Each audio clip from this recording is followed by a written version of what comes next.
오늘 저희가 함께 파헤쳐볼 주제는요. 어쩌면 바로 당신의 이야기일 수도 있고 아니면 부모님 이야기 혹은 10년 뒤 당신의 미래에 대한 이야기일지도 모릅니다.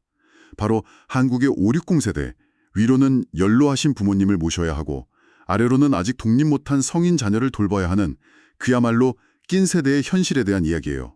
맞아요. 이걸 이제 이중 부양이라고 부르는데요. 오늘 저희는 이 문제가 그냥 요즘 살기 힘들다 이런 푸념을 넘어서요.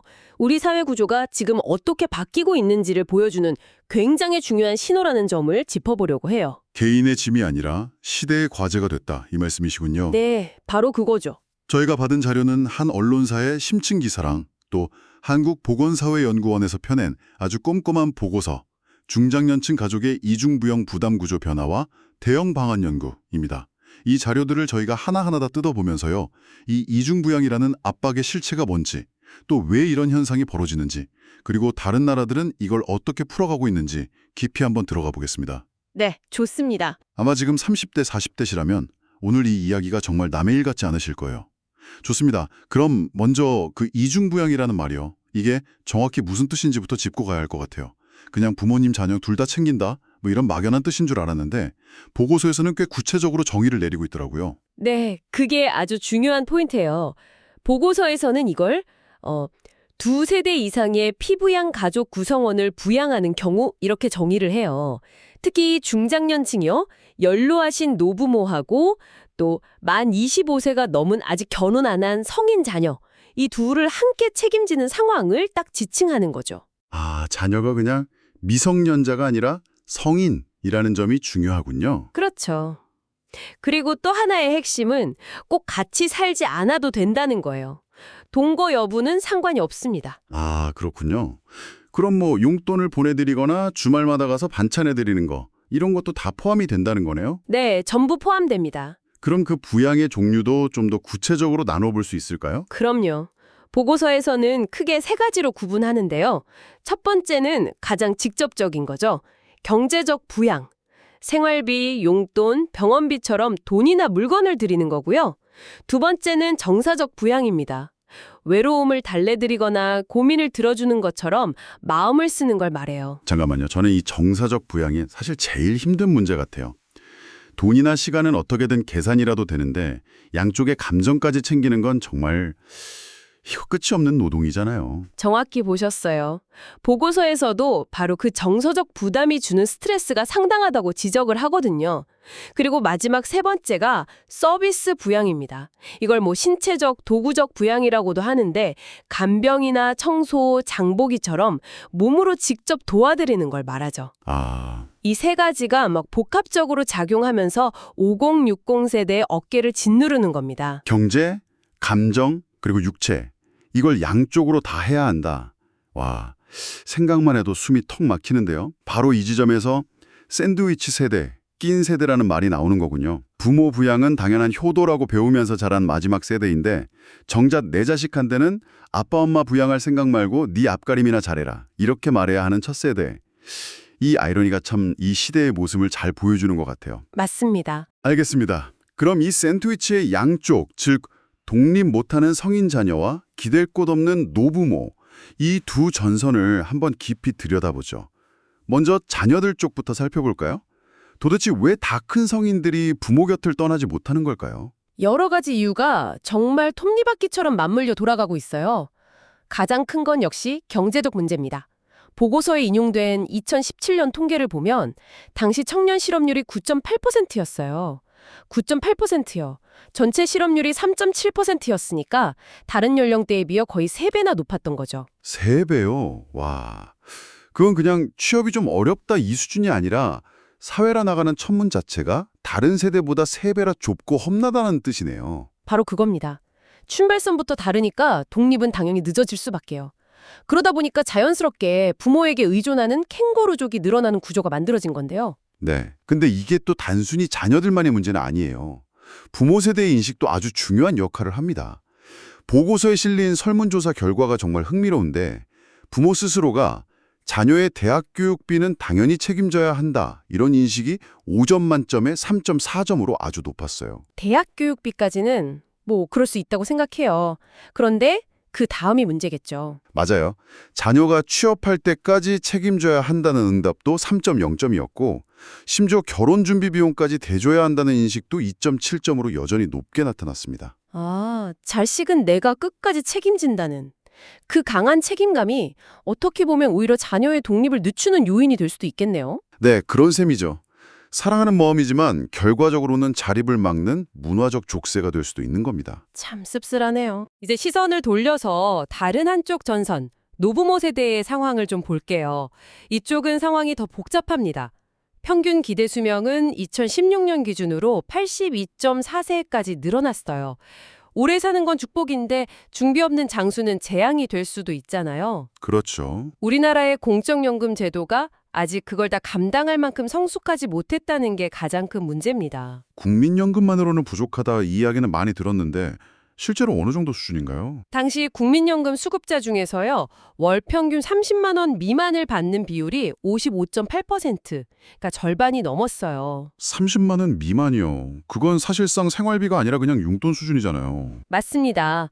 이러니 자식에게 의존할 수밖에 없는 구조적인 환경이 만들어지는 거죠. 여기에 이제 인구 구조의 변화라는 거대한 파도가 덮친 거군요. 네. 2010년이 정말 역사적인 분기점이었어요. 대한민국 역사상 처음으로 65세 이상 고령 인구 비율이 13.6%로 0세에서 14세 사이의 유소년 인구 비율 똑같이 13.6%였는데 이걸 따라잡았습니다. 아, 드디어 역전이 된 거군요. 네, 부양해야 할 어르신은 폭발적으로 늘어나는데 그분들을 부양할 젊은 세대는 급격히 줄어드는 그 역전 현상이 현실화된 신호탄이었죠. 그렇다면 실제로 얼마나 많은 중장년층이 이 이중의 압박을 느끼고 있을까요? 보고서에 나온 통계가 정말 궁금해지네요. 이게 일부의 이야기인지 아니면 우리 세대의 보편적인 현실이 된 건지 숫자로 한번 보고 싶어요. 연구팀이 진행한 전화조사 결과가 아주 직접적으로 보여줍니다. 중장년층 응답자의 무려 39.5%가 현재 이중부양을 하고 있다고 답했어요. 잠깐만요. 39.5%면 거의 10명 중 4명이잖아요? 와, 지금 50대이신 분들 친구 서너 명만 모여도 그중에 한두 명은 이런 압박을 온몸으로 받고 있다는 뜻이네요. 맞습니다. 이게 소수의 문제가 아니라 정말 우리 주변의 보편적인 현상이 되어버린 거죠. 특히 연령대별로 보면 더 명확해지는데요. 45세에서 54세 사이에서는 29.7%였는데 55세에서 64세 사이 연령층에서는 48.7%로 껑충 뛰어요. 48.7%요? 거의 2명 중 1명꼴이네요. 그렇죠. 은퇴는 코앞인데 부양 부담은 정점을 찍는 가장 힘든 시기를 보내고 있는 겁니다. 그런데 이런 생각도 들어요. 예전에는 3대가 함께 사는 대가족이 많았잖아요. 그때에 비하면 지금은 핵가족화가 많이 됐으니까 오히려 부양 부담은 좀 줄어든 게 아닐까 싶은데요. 아, 표면적으로는 그렇게 보일 수 있죠. 실제로 3세대 동거가구 비율은 2000년에 10.1%였는데 2015년에는 5.9%로 거의 반토막이 났어요. 하지만 그게 부담의 감소를 의미하지는 않습니다. 같은 시기에 성인 자녀와 함께 사는 중장년층 가구는 여전히 절반이 넘는 56.1%였거든요. 아, 그러니까 노부모님과는 따로 살아도 다 큰 자식과는 여전히 같이 사는 집이 많다는 거군요. 그렇죠. 그리고 노부모님과 따로 살아도 부담이 사라지는 게 아니에요. 부담의 형태가 바뀌는 거죠.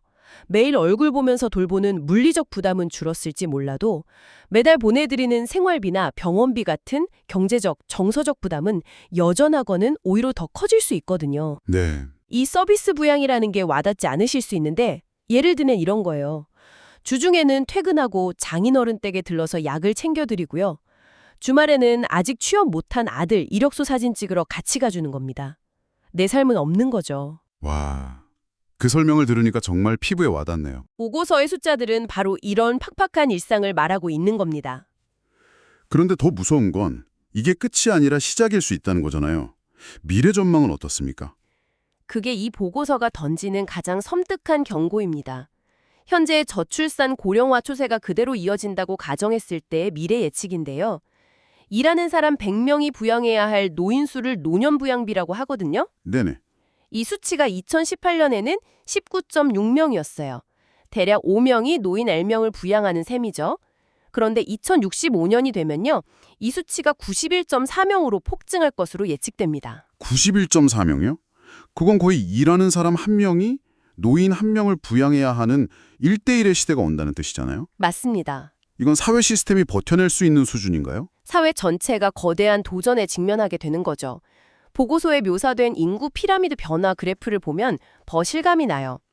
2017년만 해도 30에서 50대 허리가 두툼한 안정적인 항아리 모양이었거든요. 그런데 2065년 예측 피라미드는요. 젊은 층은 바늘처럼 뾰족하고 노년층만 비대해지는 금방이라도 쓰러질 것 같은 위태로운 방추형, 그러니까 팽이 모양으로 바뀌어요. 와, 이건 정말 숫자의 변화가 아니라 사회의 존립 기반 자체가 흔들릴 수 있다는 경고네요. 네, 그렇게 봐야 합니다. 자, 상황의 심각성은 충분히 알겠습니다. 정말 발등에 불이 떨어진 기분인데요. 그렇다면 이 거대한 문제를 어떻게 풀어가야 할까요? 우리보다 먼저 고령화를 겪은 다른 나라들은 어떻게 대처하고 있는지 그들의 경험에서 배울 점이 있을 것 같아요. 네, 보고서에서도 해외 사례를 비중 있게 다루고 있습니다. 크게 두 가지 모델로 나누어 볼 수 있어요. 첫 번째는 북유럽 모델입니다.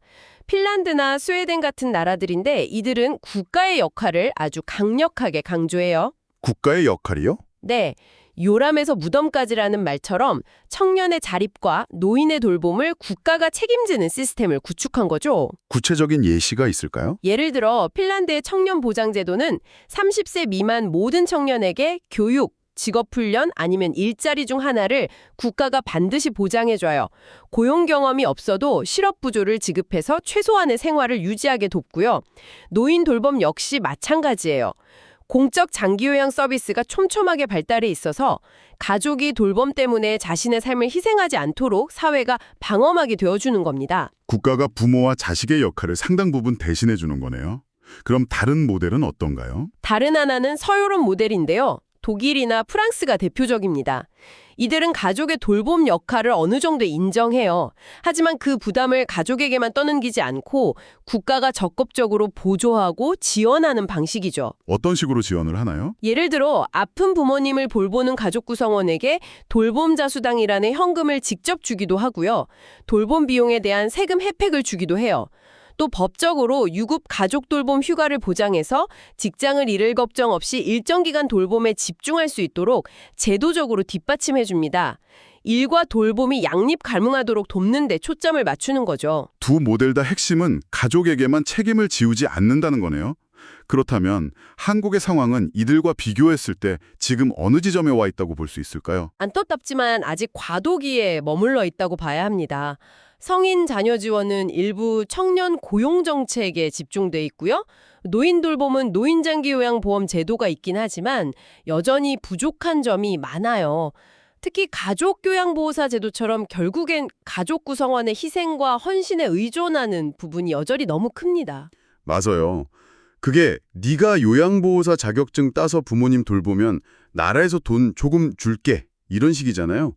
이건 서유럽 모델처럼 돌봄 자체를 노동으로 인정하고 보상하는 것과는 근본적으로 다른 접근 방식인 것 같아요. 정확합니다. 돌봄을 수행하는 가족에게 직접적인 경제적 보상을 하거나 그들이 잠시 쉴 수 있도록 하는 대체 돌봄 서비스 같은 지원 제도는 서구에 비해 매우 부족한 실정이에요. 전통적인 가족의 의무는 강조되는데 그것을 뒷받침할 사회적 시스템은 아직 따라가지 못하는 그야말로 낀 상태에 있는 거죠. 오늘 저희는 이중부양이라는 렌즈를 통해서 한국의 5060 세대가 겪고 있는 현실을 아주 깊숙이 들여다봤습니다. 들어보니까 이건 단순히 한 세대의 고통이나 불운이 아니네요.